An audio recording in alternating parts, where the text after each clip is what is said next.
दोस्तों आज की वीडियो अपने एक व्यूवर के कमेंट पर और दोस्तों पिछली वीडियो पर एक व्यूवर्स का कमेंट आया था। उन्होंने इस कमेंट के माध्यम से पूछा है कि मैंने 6 तारीख को फॉर्म 31 इनलेस का क्लेम लगाया था, अभी तक सिर्फ सबमिटेड एट पोर्टल दिख रहा है। उन्होंने गिवर्नेंस भी कर दी है लेकिन कोई रिप्लाई नहीं आया, तो इन्होंने पूछा कि अब मैं क्या करूं। तो इसी पर हमारी आज वीडियो है। तो अगर आपके साथ भी कुछ ऐसा प्रॉब्लम आ रही है और आपके भी जो स्टेटस है वो सबमिटेड एट पोर्टल दिखाई दे रहा है, तो ये वीडियो को आप स्टार्टिंग से लेके एंड तक देखिएगा, क्योंकि मैं इस वीडियो के अंदर आपको स्टेप बाय स्टेप बताऊंगा कि इसका सोल्यूशन क्या है। तो सबसे पहले तो समझ लेते हैं कि सबमिटेड एट पोर्टल का क्या मतलब है।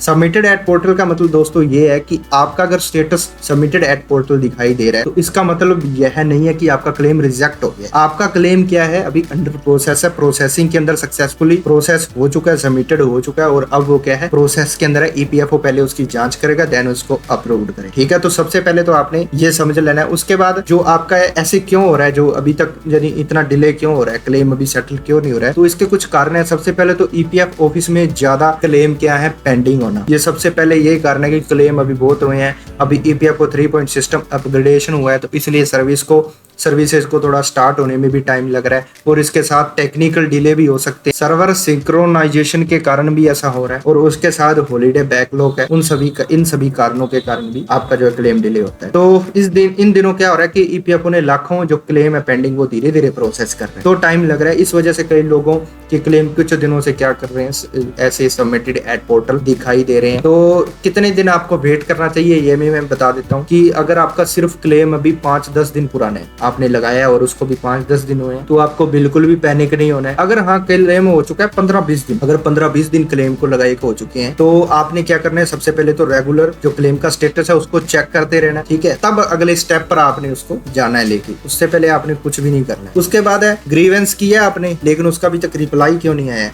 बहुत लोग सोचते हैं कि मैंने ग्रीवेंस कर दिया है लेकिन अभी तक 2-3 दिन में रिप्लाई आ जाएगा, लेकिन ऐसा हमेशा नहीं होता है, क्योंकि ग्रीवेंस में भी उनको क्या लगता है, टाइम लगता है। कई बार ग्रीवेंस का रिप्लाई आने में भी समय लग जाता है, इसलिए सिर्फ ग्रीवेंस करके इंतजार मत कीजिए। अगर काफी समय हो गया है तो रीजनल ईपीएफओ ऑफिस से भी आप कॉन्टेक्ट करें।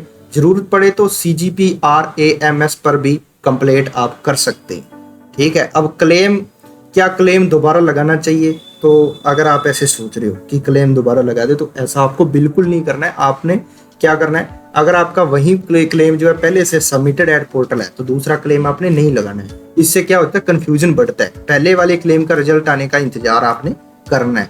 कब एक्शन लेना है आपने, ये भी मैं बता देता हूँ। अगर 30 दिन से ज्यादा हो गए हैं या स्टेटस बिल्कुल नहीं बदल रहा है, ग्रीवेंस का भी कोई जवाब नहीं आया है, तो रीजनल ऑफिस चाहिए या क्लेम नंबर लेकर जाइए आप साथ में। जरूरत हो तो आप हायर अथॉरिटी को भी कंप्लेंट कर सकते हैं।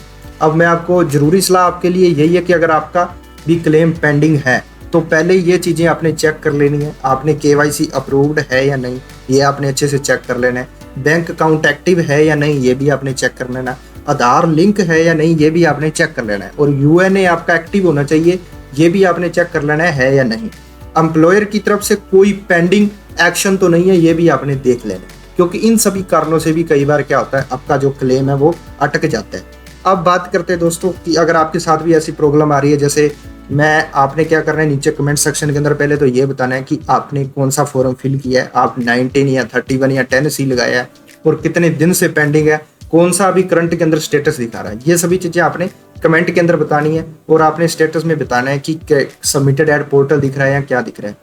तो अगर आपको आज की ये वीडियो हेल्पफुल लगी है तो वीडियो को लाइक कीजिए, अपने उन दोस्तों के साथ भी शेयर कीजिए जिनका PF कटता है। अगर चैनल पर आ गए हो तो प्लीज चैनल को सब्सक्राइब करके जाइएगा। आप वीडियो को वॉच करते हो लेकिन आप चैनल को सब्सक्राइब नहीं करते, तो प्लीज थोड़ा सा सपोर्ट दिखाइए अपने इस चैनल को। ठीक है, तो हम क्योंकि EPF रिलेटेड ऐसे वीडियोस लाते रहते हैं, तो इसलिए चैनल को जरूर सब्सक्राइब कीजिए।